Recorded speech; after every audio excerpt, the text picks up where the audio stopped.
To Build a Fire by Jack London. Day had broken cold and grey, exceedingly cold and grey, when the man turned aside from the main Yukon Trail and climbed the high earth bank, where a dim and little-travelled trail led eastward through the fat spruce timberland.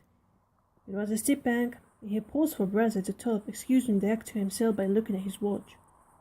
It was 9 o'clock. There was no sun, no hint of sun, though there was not a cloud in the sky. It was a clear day, and yet there seemed an intangible pall over the face of things, a subtle gloom that made the day dark, and that was due to the absence of sun. This fact did not worry the man. He was used to the lack of sun. It had been days since he had seen the sun, and he knew that a few more days must pass before the cheerful orb due south would just peep above the skyline and dip immediately from view. The man flung a look back along the way he had come. The Yukon lay a mile wide and hidden under 3 feet of ice. On top of this ice were as many feet of snow. It was all pure white, rolling in gentle undulation where the ice jams of the freeze-up had formed. North and south, as far as his eye could see, it was unbroken white, save for a dark hair line that curved and twisted from around the spruce-covered island to the south, and that curved and twisted away into the north, where it disappeared behind another spruce-covered island. This dark hairline was the trail, the main trail, that led south 500 miles to the Chilkoot Pass, Dyea, and Saltwater, and that led north 70 miles to Dawson, and still on to the north 1,000 miles to Narrator, and finally to St. Michael on Bering Sea, 1,000 miles and half 1,000 more. But all this, the mysterious, far-reaching hairline trail, the absence of sun from the sky, the tremendous cold, and the strangeness and weirdness of it all, made no impression on the man. It was not because he was long used to it. He was a newcomer in the land, to check you, and this was his first winter. The trouble with him was that he was without imagination. He was quick and alert in the things of life, but only in the things, and not in the significances. 50 degrees below zero meant 80 odd degrees of frost. Such fact impressed him as being cold and uncomfortable, and that was all. It did not lead him to meditate upon his frailty as a creature of temperature, and upon man's frailty in general, able only to live within certain narrow limits of heat and cold. And from there on, it did not lead him to the conjectural field of immortality, and man's place in the universe. 50 degrees below zero stood for a bite of frost that hurt, and that must be guarded against by the use of mittens, ear flaps, warm moccasins, and thick socks. 50 degrees below zero was to him just precisely 50 degrees below zero, and that there should be anything more to it than that was a thought that never entered his head. As it turned to go on, his path speculatively, there was a sharp, explosive crackle that started him. He sped again, and again, in the air, before it could fall to the snow. The spittle crackled. He knew that at 50 below, spittle crackled on the snow, but this spittle had crackled in the air, undoubtedly. It was colder than 50 below. How much colder he did not know. But the temperature did not matter. He was bound for the old claim on the left fork of Henderson Creek, where the boys were already. They had come over across the divide from the Indian Creek country, while he had come the roundabout way, to take a look at the possibilities of getting out logs in the spring from the islands in the Yukon. He would be into camp by 6 o'clock. A bit after dark, it was true, but the boys would be there, the fire would be going, and a hot supper would be ready. As for lunch, he pressed his hand against the protruding bundle under his jacket. It was also under his shirt, wrapped up in a handkerchief lying against the naked skin. It was the only way to keep the biscuits from freezing. He smiled agreeably to himself as he thought of his biscuits, each cut open and soaked in bacon grease, and each enclosing a generous slice of fried bacon. He plunged among the big spruce trees. The trail was faint. The foot of snow had fallen since the last sled had passed over, and he was glad he was without a sled traveling light. In fact, he carried nothing but a lunch wrapped in a handkerchief. He was surprised, however, at the cold. It certainly was cold. He concluded as he rubbed his numbered nose and cheekbones with his mittened hand. He was a war-whiskered man, but the hair on his face did not protect the high cheekbones and the eager nose that thrust itself aggressively into the frosty air. At the man's heels trotted a dog, a big native husky, the proper wolf dog, grey-coated and without any visible or temperamental difference from his brother, the wild wolf. The animal was depressed by the tremendous cold. It knew that it was no time for travelling. Its instinct told it a true tale than was told to the man by the man's judgment. In reality, it was not merely colder than 50 below zero. It was colder than 60 below, than 70 below, or 75 below zero. Being the freezing point at 32 above zero, it meant that 107 degrees of frost obtained. The dog did not know anything about thermometers. Possibly in the spring there was no sharp consciousness of a condition of very cold such as was in the man's brain. But the brute had its instinct. It experienced a vague but menacing apprehension that subdued it and made it slink along the man's heel, and that made it question eagerly every unwanted movement of the man, as if expecting him to go into camp or to seek shelter somewhere and build a fire. The duck had learned to fire, and it wanted fire, or else to burrow under the snow and cuddle its warmth away from the air. The frozen moisture of its breathing had settled on its fur in a fine powder of frost, and especially where its jowls, muzzle, and eyelashes whitened by its crystallized breath. The man's red beard and moustache were likewise frosted, but more solidly, the deposit taking the form of ice and increasing with every warm, moist breath he exhaled. Also, the man was chewing tobacco, and the muzzle of ice held his lips so rigidly that he was unable to clear his chin when he expelled the juice. The result was that a crystal bird of the color and solidity of amber was increasing its length on his chin. If he fell down, it would shatter itself like glass into brittle fragments. But he did not mind the appendage. It was a penalty all tobacco chewers paid in the country, and he had been out before in 2 cold snaps. They had not been so cold as this, he knew, but by the spirit thermometer at 60 miles he knew that it had been registered at 50 below and at 55. He held on through the level stretch of woods for several miles, crossed the wide flats of nigger heads, and dropped down a bank to the frozen bed of a small stream. This was Henderson Creek, and he knew he was 10 miles from the forks. He looked at his watch. It was 10 o'clock. He was making 4 miles an hour, and he calculated that he would arrive at the forks at 12:30. He decided to celebrate the event by eating his lunch there.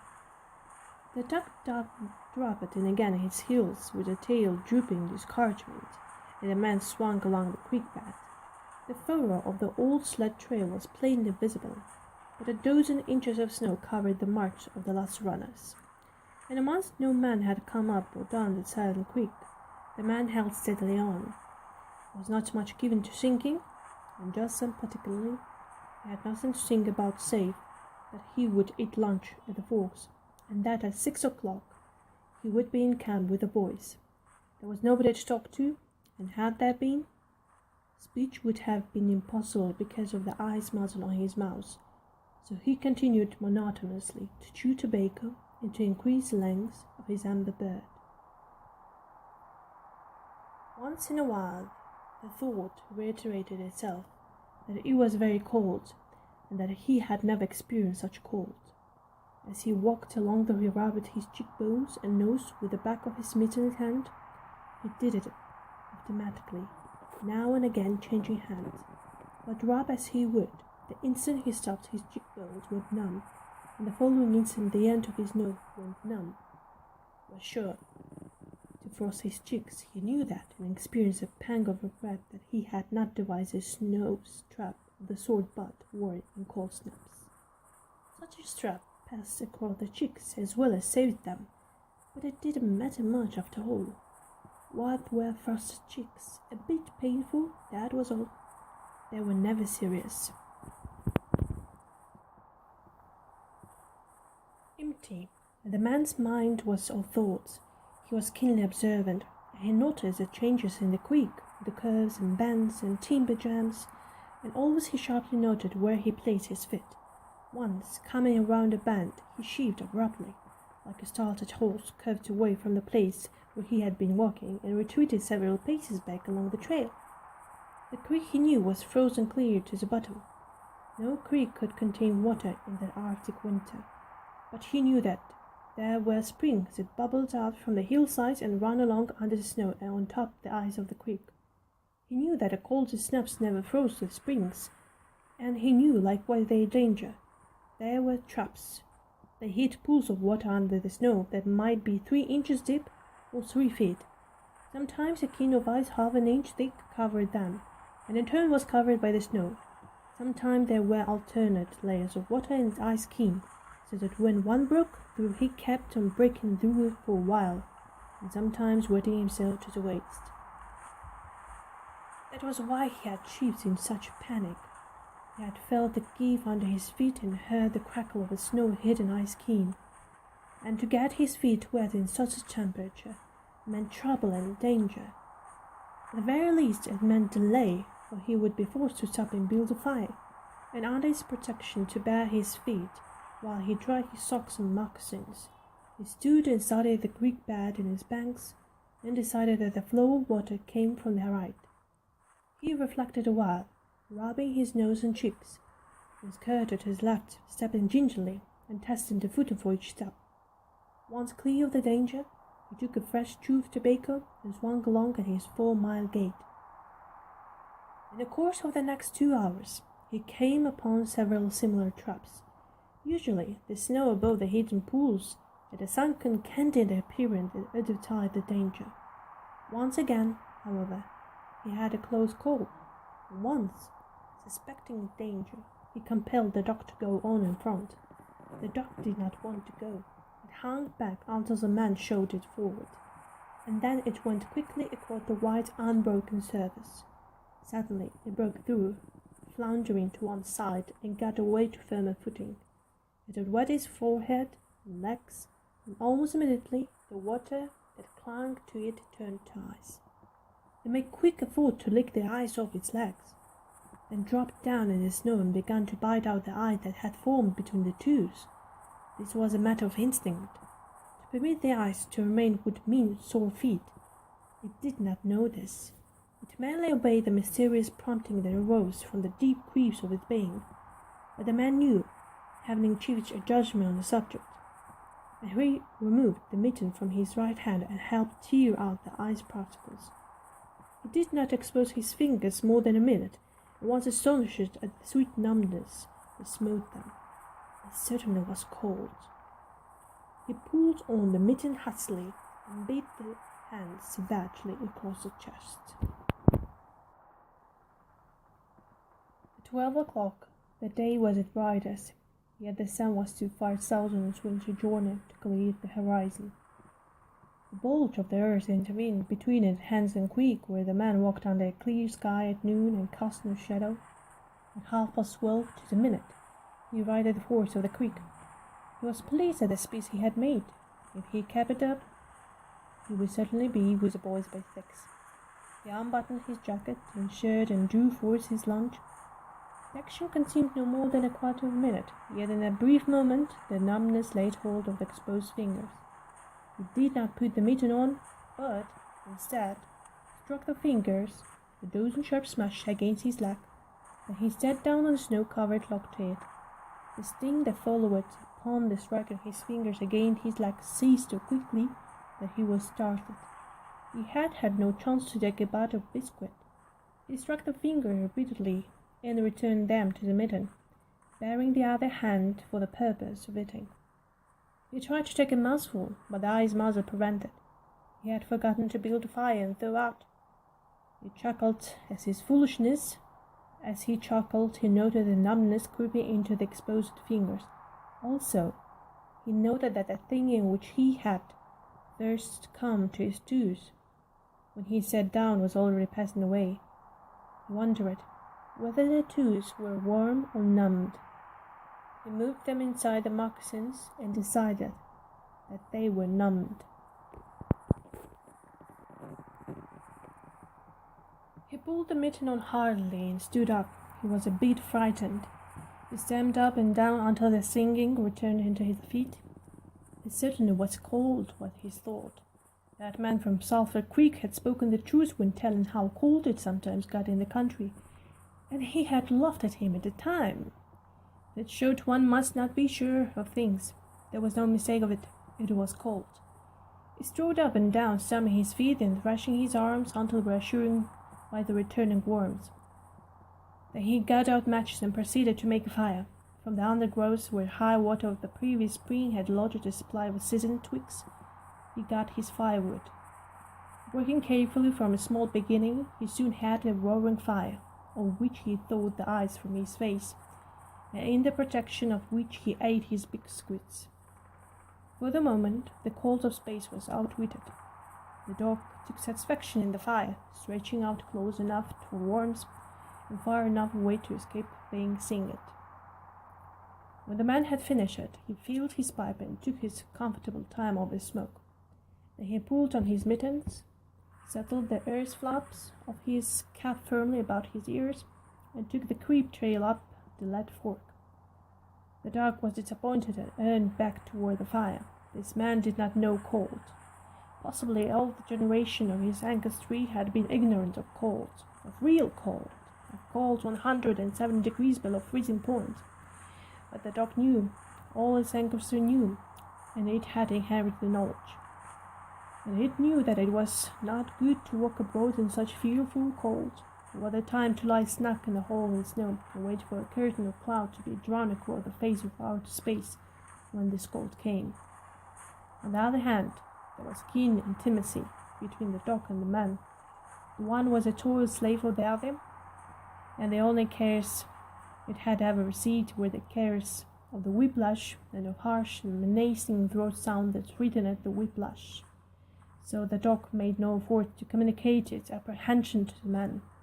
It was not concerned in the welfare of the man. It was for its own sake that it turned back toward the fire.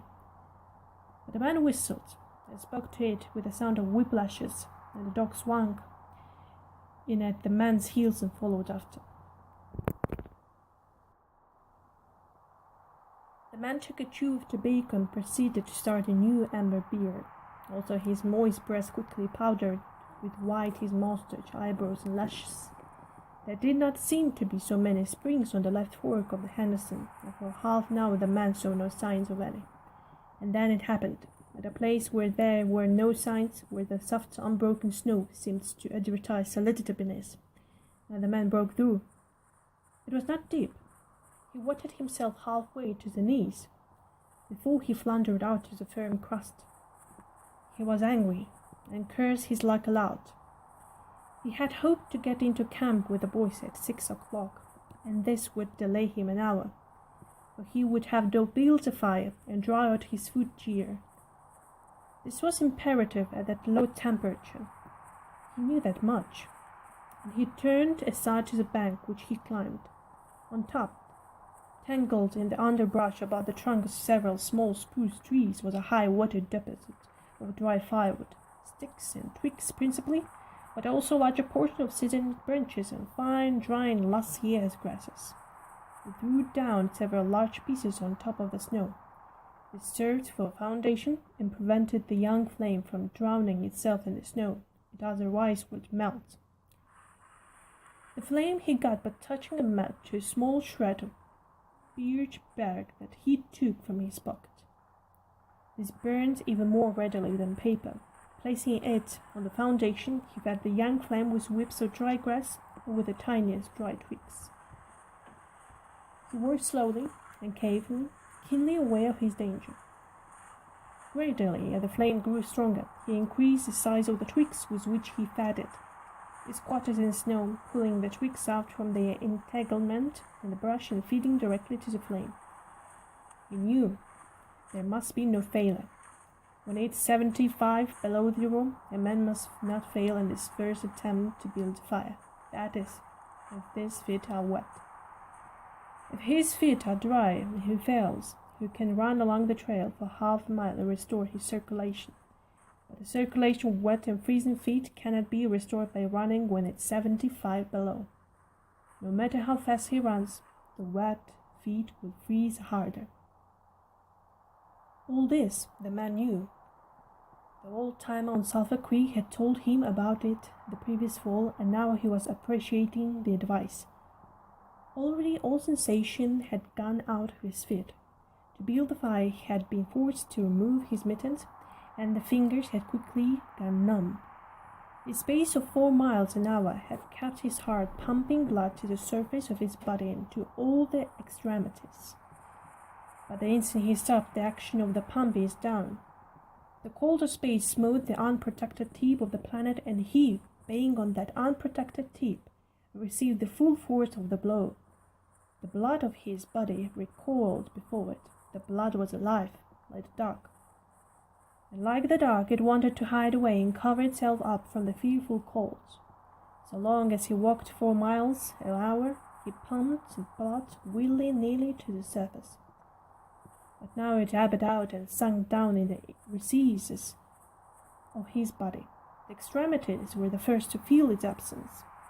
His wet feet froze faster, and his exposed fingers numbed faster, though they had not begun to freeze.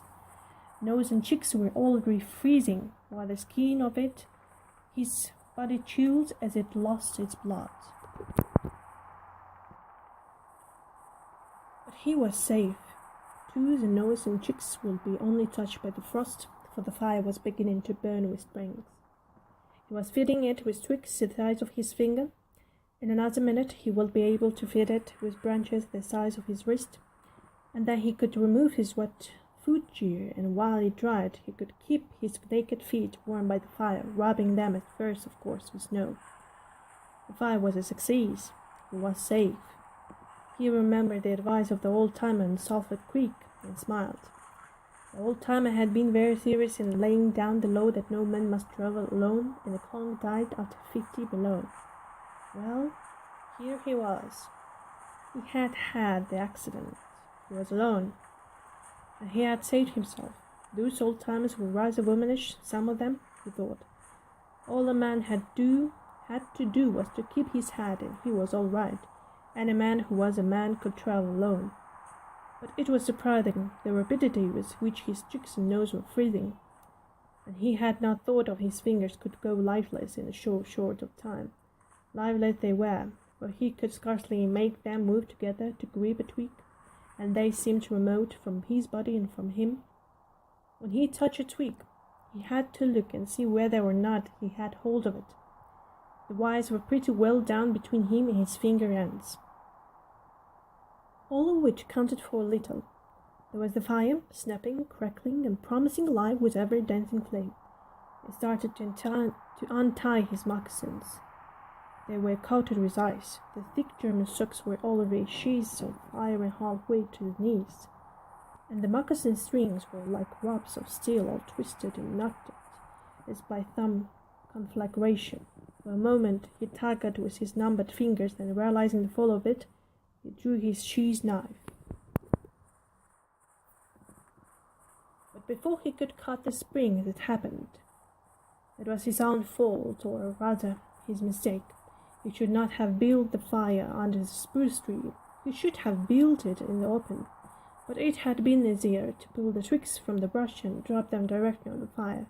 Now the tree under which he had done his carried a weight of snow on his boat. No wind had blown twigs, and each bough was fully frayed. Each time he had pulled a twig, he had communicated a slight agitation to the tree, an imperceptible agitation so far as he was concerned, but an agitation sufficient to bring about the disaster. High up in the tree, one bough capsized its load of snow.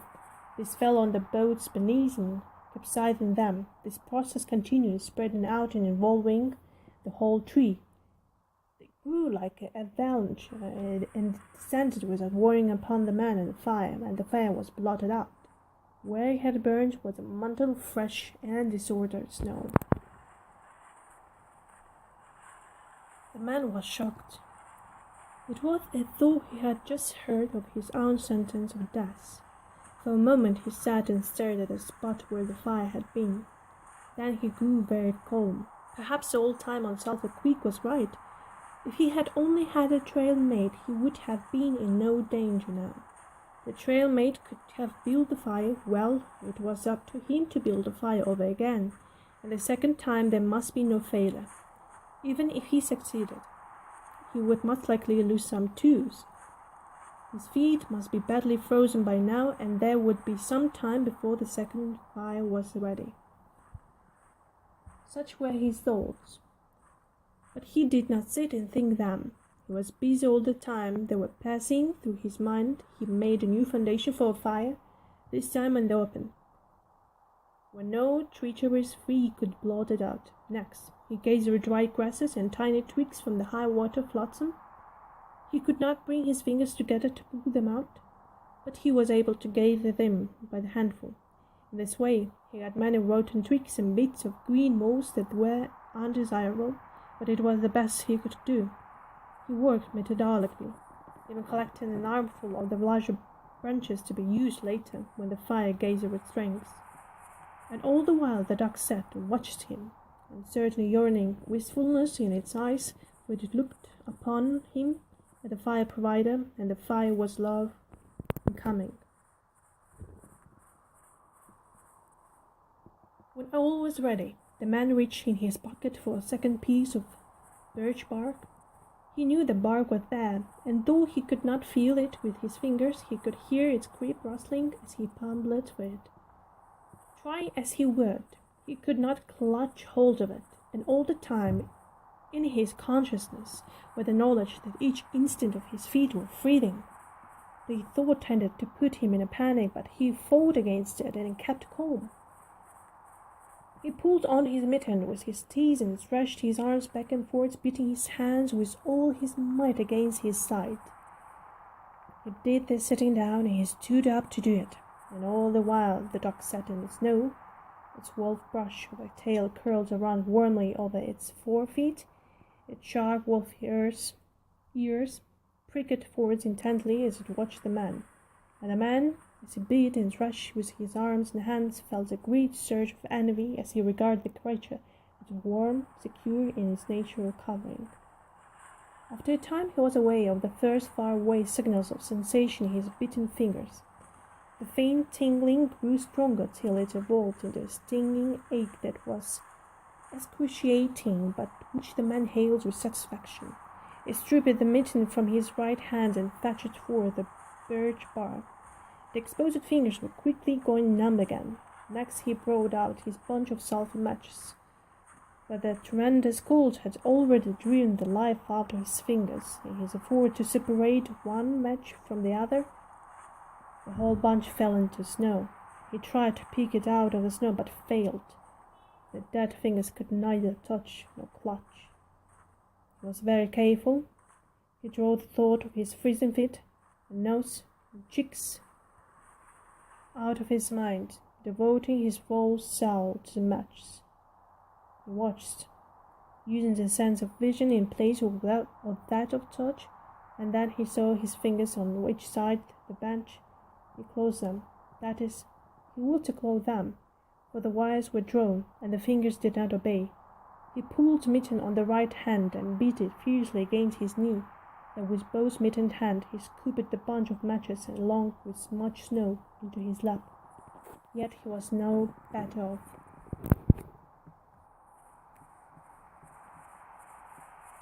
After some manipulation, he managed to get the bunch between the heels of his mittened hands. In this fashion, he carried it to his mouth. The ice crackled and snapped when, by a violent effort, he opened his mouth. He drew the lower jaw in, curled the upper lip out of the way, and scraped the bunch with his upper teeth in order to separate the match. He succeeded in getting one, which he dropped in his lap. He was no better off. He could not pick it up. Then he devised a way. He picked it up in his teeth, scratched it on his leg. 20 times he scratched before he succeeded in lighting it. As it flamed, he held it with his teeth to the birch bark, but the burning brimstone went up his nostrils into his leg, causing him to cough spasmodically. The match fell into the snow and went out. The old time on Sulphur Creek was right, he thought in the moment of controlled despair that confused. After 50 below, a man should travel with a partner. He beat his hands, but failed in exciting any sensation. Suddenly, he buried both hands, removing the mitting with his teeth. He caught the whole bunch between the heels of his hand. His arm muscles, not being frozen, enabled him to press the hand heels tightly against the mattress. Then he scratched the bunch along his leg. It flared into flame, 70 sulphur matches at once. There was no wind to blow them out. He kept his head to one side to escape the strangling fumes, and held the blazing bunch to the birch bark. As he so held it, he became aware of a sensation in his hand. His flesh was burning. He could smell it. Deep down below the surface, he could feel it. The sensation developed into pain that grew acute, and still he endured it, holding the flame of the matches clumsily to the bark that would not light readily because his unburning hands were in the way, absorbing most of the flame. Alas, when he could endure no more, he jerked his hand apart. The blazing matches fell sizzling into the snow, but the birch bark was alight. He began laying dry grasses and the tiniest twig on the flame.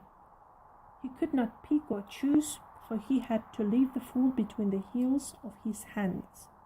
Small pieces of rotten wood and green moss clung to the twigs, and he beat them off as well as he could with his teeth. He cherished the flame carefully and awkwardly. It meant life, and it must not perish.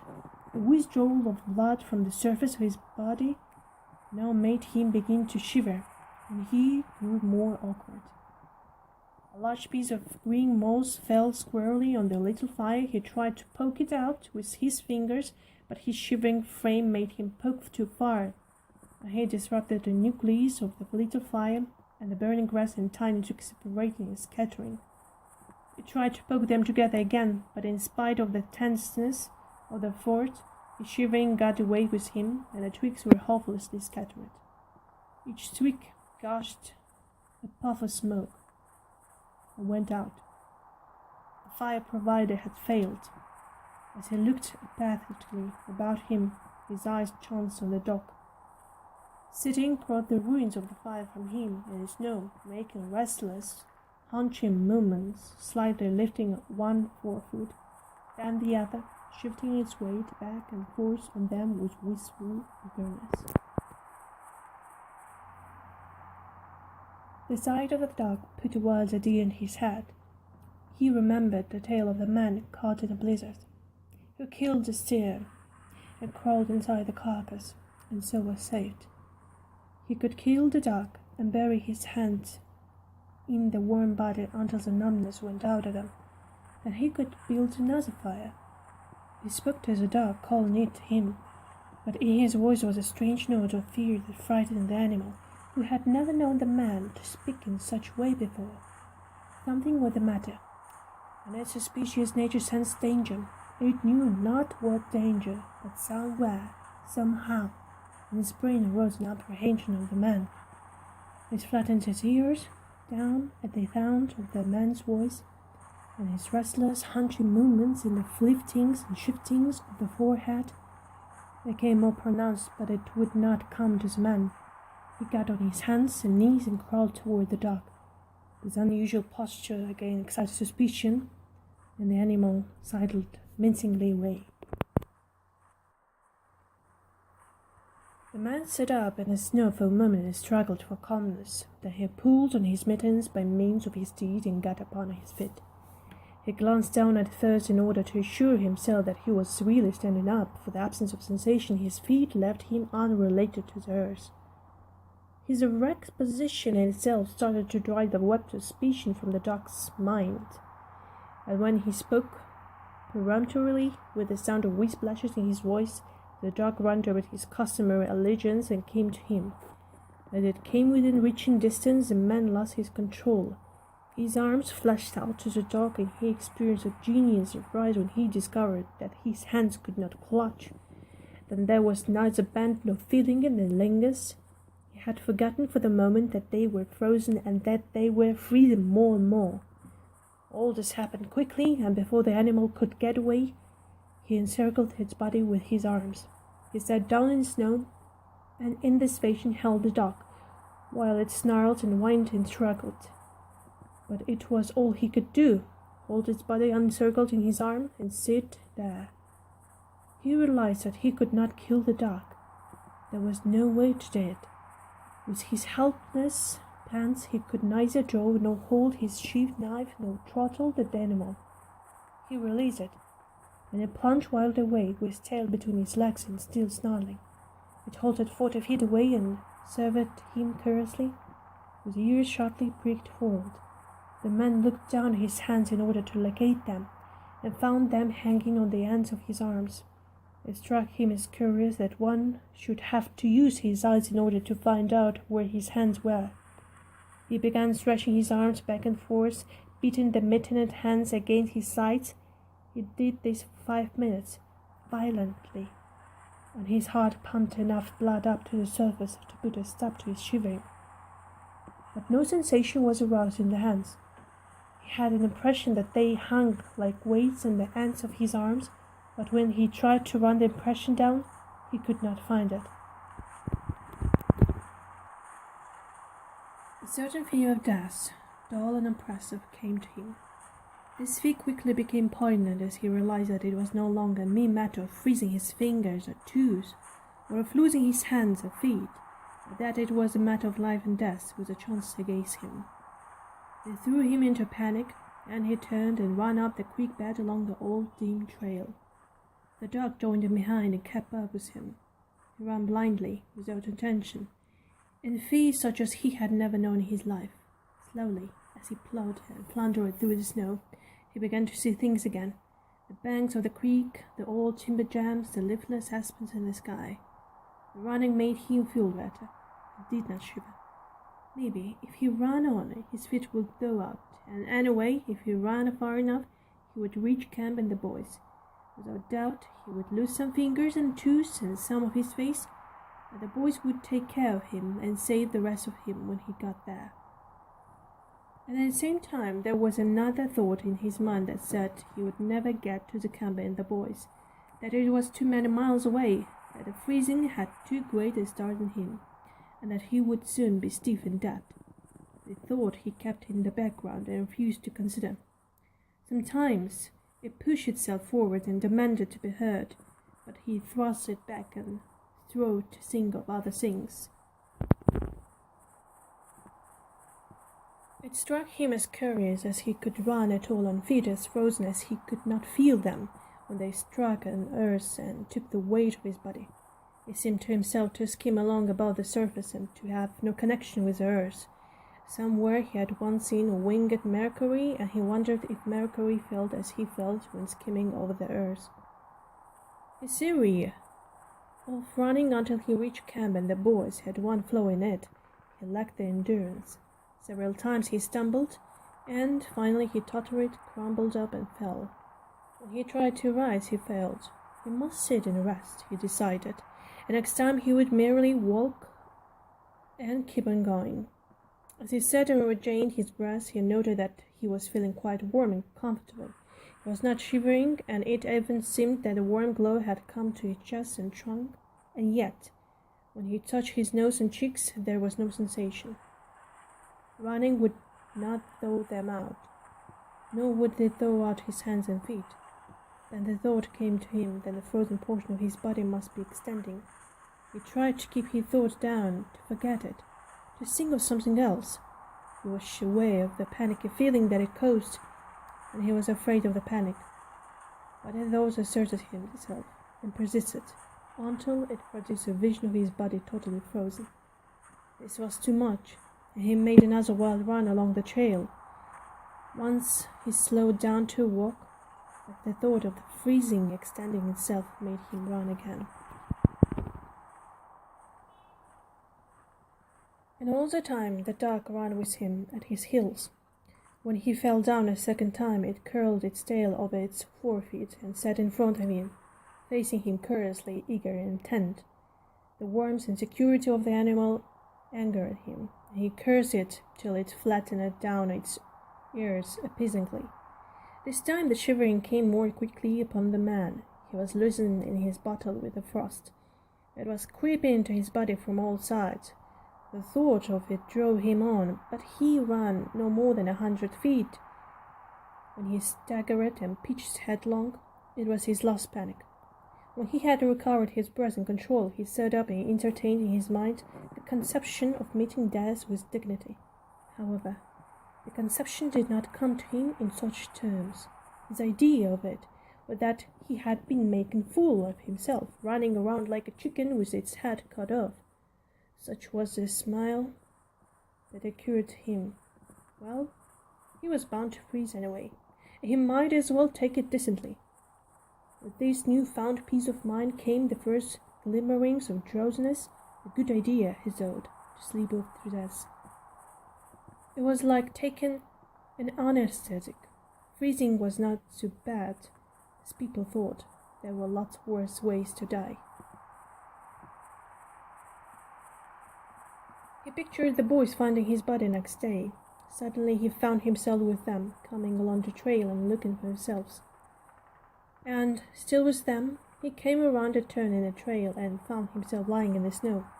He did not belong with himself any more, for even then he was out of himself, standing with the boys and looking at himself in the snow.